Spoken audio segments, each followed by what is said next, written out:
Hey, my name is Cole Bennett. I'm 36 years old, and I fix the things people throw away.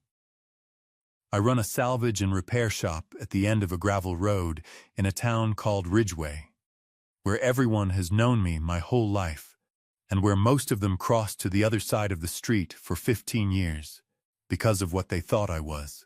I'll tell you the moment this whole story turns on, and then I'll back up and earn it. She was standing in my workshop, sawdust in the light between us, the whole town's warnings still ringing in her ears, and I said the thing I had believed about myself since I was 21 years old. I said, "Sadie, you deserve someone better than me." And she didn't flinch, and she didn't argue. She moved closer, close enough that I could see she meant it, and she said 4 words that broke me wide open. I already chose. Nobody had ever chosen me. Not once in my whole marked life. Let me tell you why those 2 sentences nearly put me on my knees. When I was 21, I went to prison. That's the first thing anyone in Ridgeway will tell you about me. And for 15 years, it was the only thing. Cole Bennett, the one who went away. 4 years and 3 months in a state facility 2 counties over. I came home at 25 with a record, a hard look, and a name that made mothers pull their children a little closer at the grocery store. I won't make you wait the way the town made me wait. Here is the truth that only 2 people on this earth knew for 15 years. I didn't do it. My younger brother Danny did. He was 19, mixed up with the wrong crowd, and one stupid, desperate night he was the lookout when those boys broke into the hardware warehouse off Route 9. Nobody got hurt. It was tools and copper wire, property, nothing more, but it was serious. The kind of serious that ends a life before it starts. Danny was 19 with a scholarship to study engineering and a girlfriend 3 months pregnant. He had a whole future standing on a pinhead. And I was 21, with no scholarship, no plan, a couple of bar fights already on my record, and a baby nephew on the way who I'd be damned if I'd let grow up visiting his father through glass. So when the police came, I told them it was me. I said Danny was home that night. I said I'd planned the whole thing, that the other boys would back me. And I made sure they did. I took the conviction. And I took the time, and I never once told a living soul the truth, not the lawyer, not my parents, not the town. I let every person in Ridgeway believe I was a thief, because the alternative was letting my nephew grow up without a father. Danny finished school. He married his girl. He moved to the city, became an engineer, had 2 more kids, built the exact life I went to prison to protect. And the price of that life was that his older brother became the town criminal, and the 2 of us could never be close again. Because every time Danny looked at me, he saw what I'd given up, and the guilt of it was more than he could carry. He sent money sometimes. I never cashed the checks. We told ourselves it was better this way. We were both wrong, but that comes later. When I got out, no one in Ridgeway would hire me. No one but Otis Doyle. I want you to understand what that week was like, because it's the week that taught me to agree with the town. I had a folder of applications and a speech I'd practiced about second chances. The man at the lumberyard read my name off the form, slid it back across the counter, and said he'd filled the position, though the help wanted sign stayed in the window another month. The woman at the diner wouldn't meet my eyes. The garage owner, a man I'd gone to school with, told me flat out, "I got customers. Cole, can't have them seeing your face when they come to pay." 8 places in 5 days. 8 times watching a person's expression change the instant they heard the name Bennett. That small, cold shift. Like a door closing behind their eyes. By the 8th, I'd stopped arguing. I'd started believing them. I figured a man comes out of prison marked, and the mark is just the truth other people can see that he can't, and the kindest thing is to stop pretending otherwise. I was 25 years old and I had already decided my life was over. Otis ran the salvage and repair shop at the end of the gravel road. He was 70 then, a widower, gruff as a gravel road himself, and he'd buried a son who'd made mistakes of his own. When I came around asking for work the 8th place I'd tried that week, the 8th set of eyes that went cold at my name, Otis, just looked at me a long moment, wiped his hands on a rag, and said, "Can you work?" "Yes, sir." "Then I don't much care what a courthouse decided about you." He tossed me an apron. Out back I got a furnace, a chair, and a sewing machine that 3 people swore was dead. "We're going to bring 'em back. Watch." Otis taught me everything. How to strip a rusted engine to nothing and build it back better than new. How to coax a snapped chair leg back into something that would hold a man's weight for another 50 years. And one afternoon, while we were sanding down a desk somebody had left out for the trash, he said the thing I built the rest of my life on. "People look at all this and see junk, Cole." He ran his palm over the raw wood. "They're wrong. Junk and treasure are the exact same thing. The only difference between 'em is whether somebody's willing to put in the work and whether anybody ever looked close enough to see what it could be again." He didn't look at me when he said the next part. "Same goes for people. Son, town threw you out. Don't you dare agree with them." I agreed with them anyway. For years, I did the work. I kept my head down. I restored 1,000 things the world had discarded, and I never once believed Otis when he aimed that lesson at me. The town said I was junk. I'd let them. The same way I'd let them call me a thief. After a while, you stop being able to tell the difference between the thing you sacrificed and the thing you actually are. Otis died 2 springs ago. He left me the shop, the gravel road, the whole of it, in a will so short the lawyer read it twice to be sure. To Cole. He's the only one who ever saw what I saw. I buried him, and I kept the shop running, and I figured that was the shape of my life now, a marked man, fixing broken things at the end of a road. Alone, until I was old myself. Then, last autumn, Sadie Vaughn drove up that gravel road with a ruined piano in the back of a borrowed truck.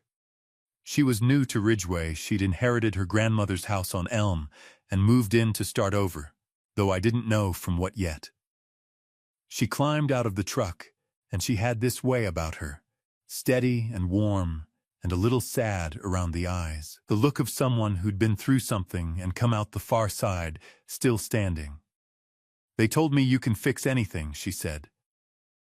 "They tell you anything else about me?" I asked, because they always had. She held my eyes. "They told me plenty," she said.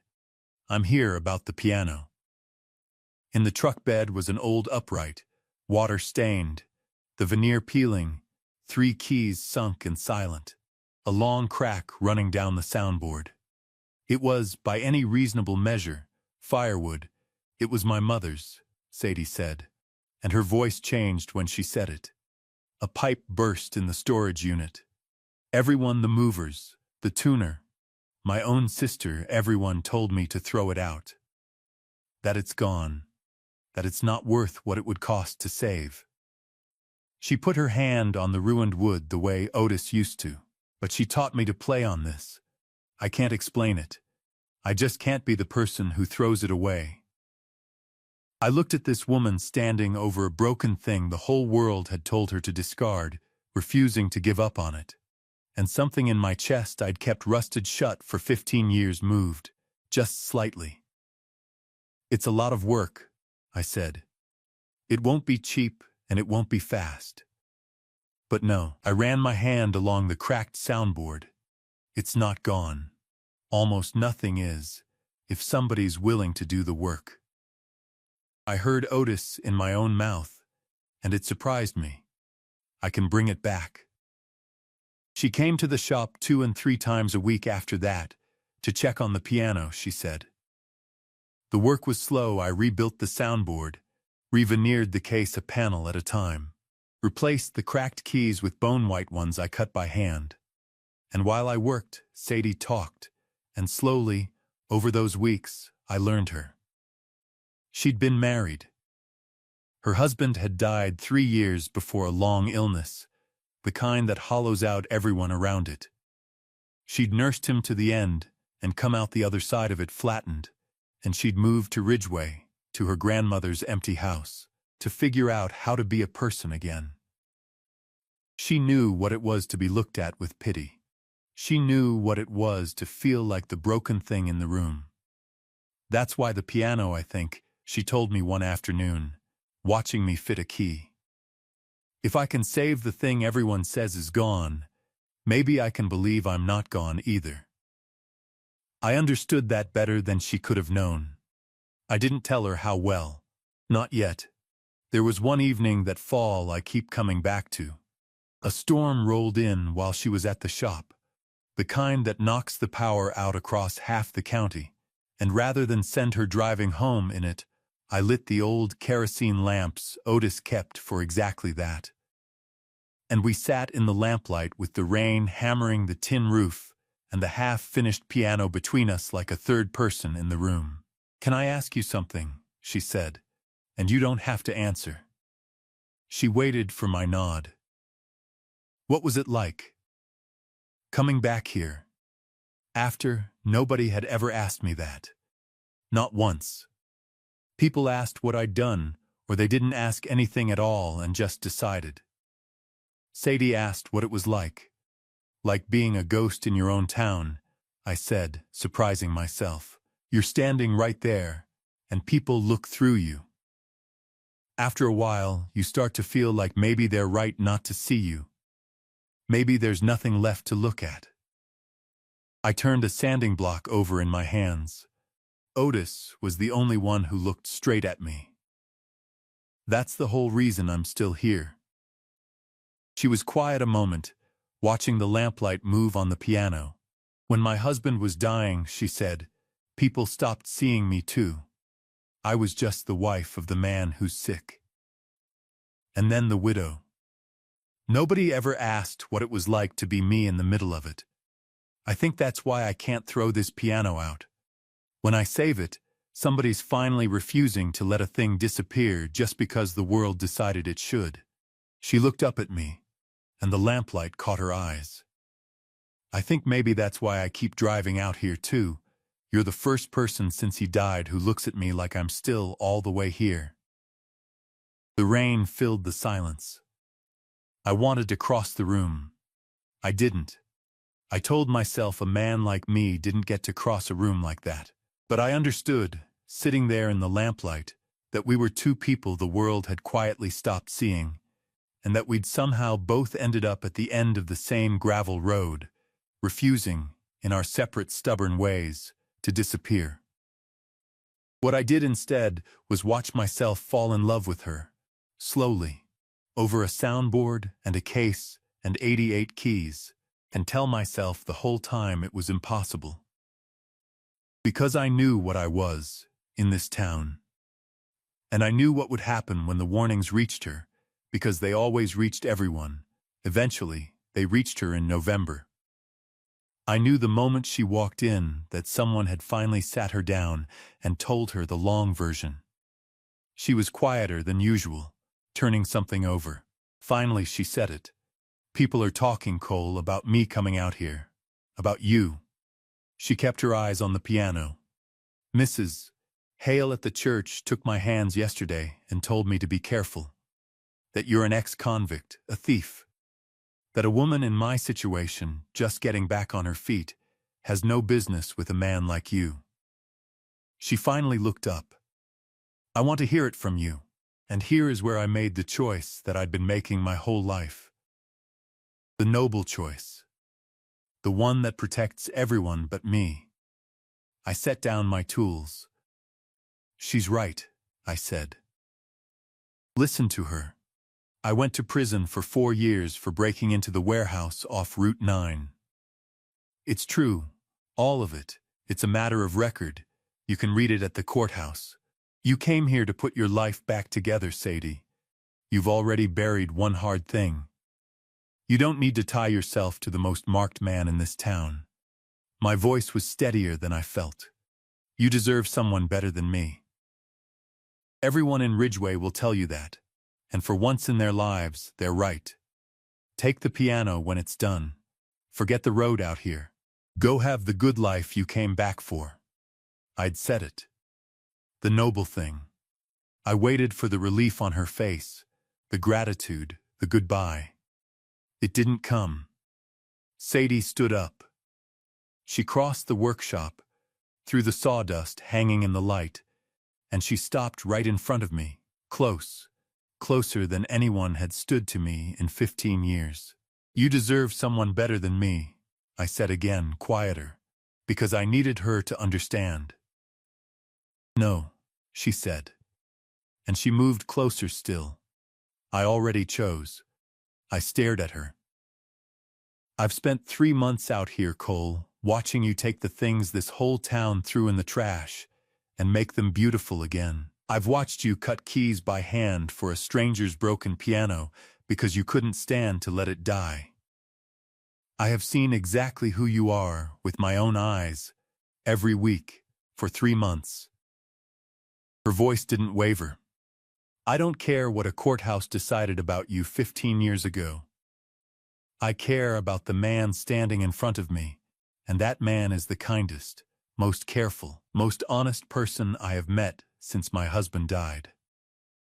So no, I'm not going to take the smart advice and run. I already chose. I chose weeks ago. I was just waiting for you to stop arguing with me about it. I want to tell you I had words. I didn't. The marked man, the discarded man, the one nobody in his whole life had ever once chosen, I just stood there in my own workshop while a woman looked me dead in the eye and refused to throw me away. And then, for the first time since I was 21 years old, I told someone the truth.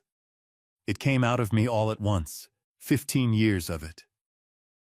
Danny, the lookout, the warehouse, the pregnant girlfriend, the scholarship, the baby nephew I wouldn't let grow up behind glass, the confession I'd invented to take the fall, the checks I never cashed, the brother I'd traded my whole reputation to save, who couldn't stand to look at me because of what it had cost.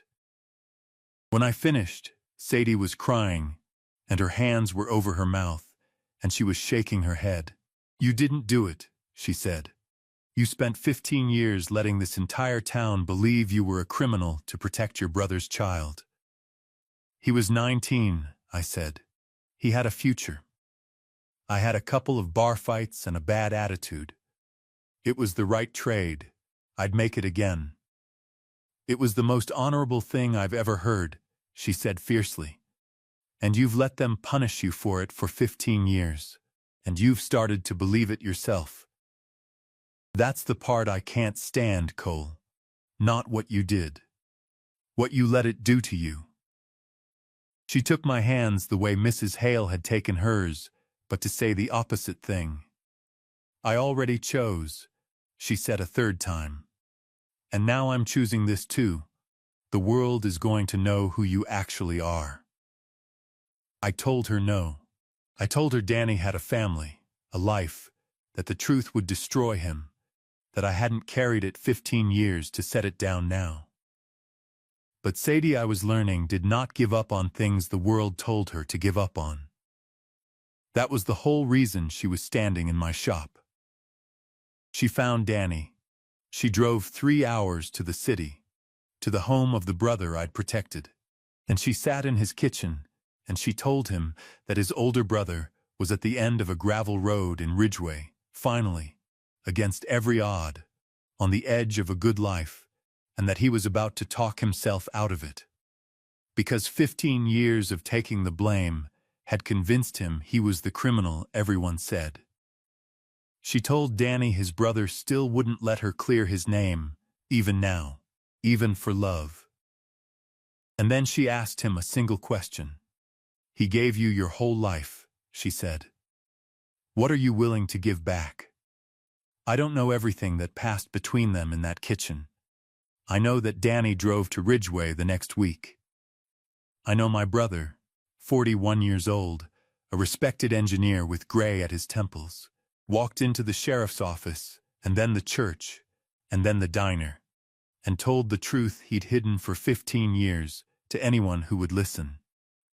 I know he stood up in front of the town that had branded his brother and said, "It was me." Cole took the fall for me when we were kids. Every single one of you owes him an apology. And so do I, most of all. The record's a complicated thing to undo after 15 years. The lawyers are still working on the paperwork even now. But the town changed overnight. Mrs. Hale brought a casserole and cried on my porch.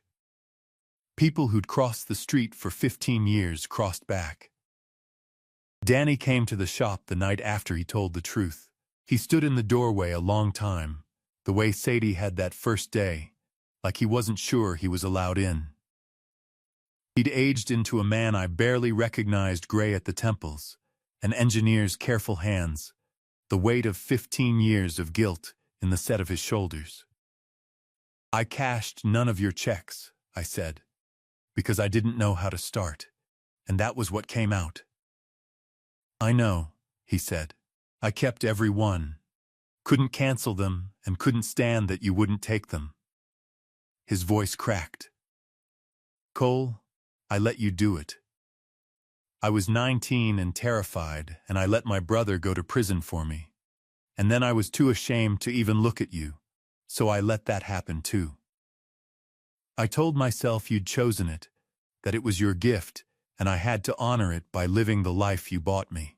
He pressed the heels of his hands against his eyes. But it wasn't a gift I got to keep clean. It was a debt. And I let it sit for 15 years, because paying it meant admitting what kind of man hides behind his own brother. You had a baby coming, I said. You had everything. I had nothing to lose. You had everything to lose, Danny said. You had your whole name, and you handed it to me so my son could grow up with his father at the breakfast table. He finally crossed the room. He's 16 now. Your nephew. He knows, as of this week. He wants to meet the uncle who's the reason he had a dad. I didn't know how to tell him no. We sat up until 4 in the morning that night, two grown men finally saying the things we'd swallowed for half our lives about our parents, about the years, about the boys we'd been and the men we'd become on either side of a prison wall. When the sun came up over the salvage yard, we were brothers again, the way we hadn't been since we were boys, and 15 years of silence lay broken on the floor between us, like something that could finally be swept away. My nephew came that weekend, 16 years old, tall, with Danny's careful eyes and a nervousness he tried to hide. He stood in front of me in the workshop and didn't know what to say, and neither did I. This boy I'd traded my whole name to keep out of a fatherless house, a boy I'd never once let myself meet, because meeting him would have meant feeling the full weight of what I'd given. Dad told me everything, he finally said, that you went away so I wouldn't have to grow up without him. He swallowed hard. I don't know how to thank somebody for a whole life. You don't thank me, I said, and my voice wasn't steady at all. You just go live it. That was always the whole point.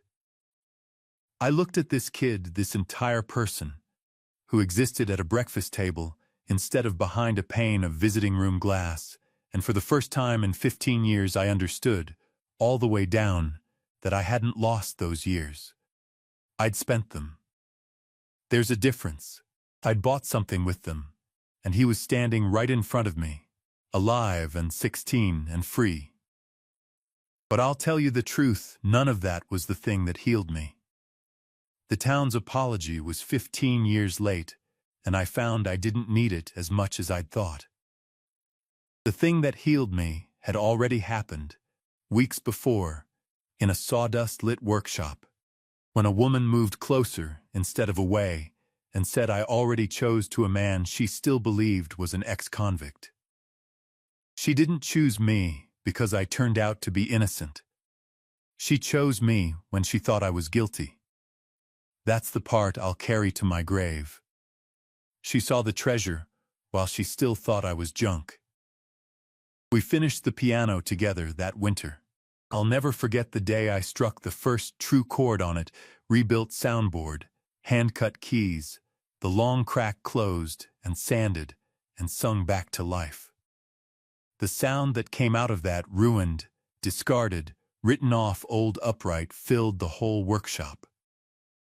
Sadie put her hands over her mouth again, but she was laughing this time, through the tears. "It's not gone," she whispered. "You brought it all the way back. Almost nothing's gone," I said, "if somebody's willing to do the work." We were married the following spring, in the yard at the end of the gravel road, with the workshop doors thrown open and that piano rolled out into the sunshine. Danny was my best man. There was no other choice. There never could have been. He played at the wedding, on our mother's restored piano, and the whole town that had thrown me away sat in folding chairs and wept, and I let them, because Otis was right about that too. People, like furniture, can be brought back, if somebody looks close enough to see what they could be again. I run the shop still. The sign out front says Doyle and Bennett. Now I added Otis's name to my own, because he gave me the lesson I spent 15 years too stubborn to believe, and I wanted it over the door where I'd have to read it every day. Sadie teaches piano in the front room 3 afternoons a week, to kids whose families would once have crossed the street rather than send them down our road. There's always music coming out of the place now. Otis would have hated it and loved it in equal measure. For a long time I believed I was exactly what they said I was. The marked one, the thief, the junk at the end of the road. I'd given up my own name to protect my brother, and somewhere in those 15 years I'd started to think the sacrifice was all I was worth, that a man who'd been thrown away once was bound to be thrown away forever. But here is what I know now, what it took: a ruined piano and a woman who wouldn't quit to teach me. Junk and treasure are the same thing. The only difference is whether somebody's willing to do the work, and whether anybody ever looks close enough to see what's really there. For 15 years, nobody looked. And then Sadie Vaughn drove up my gravel road with a broken piano and a refusal to give up on the things the world discards. And she looked closer at me than anyone ever had. And she saw it before I did. Before the truth came out. Before my name was cleared. While she still thought I was the worst thing this town ever called me. I told her she deserved someone better than me, and she moved closer, and she said she'd already chosen. She didn't restore me because I turned out to be worth restoring. She restored me, and that's what made me worth it.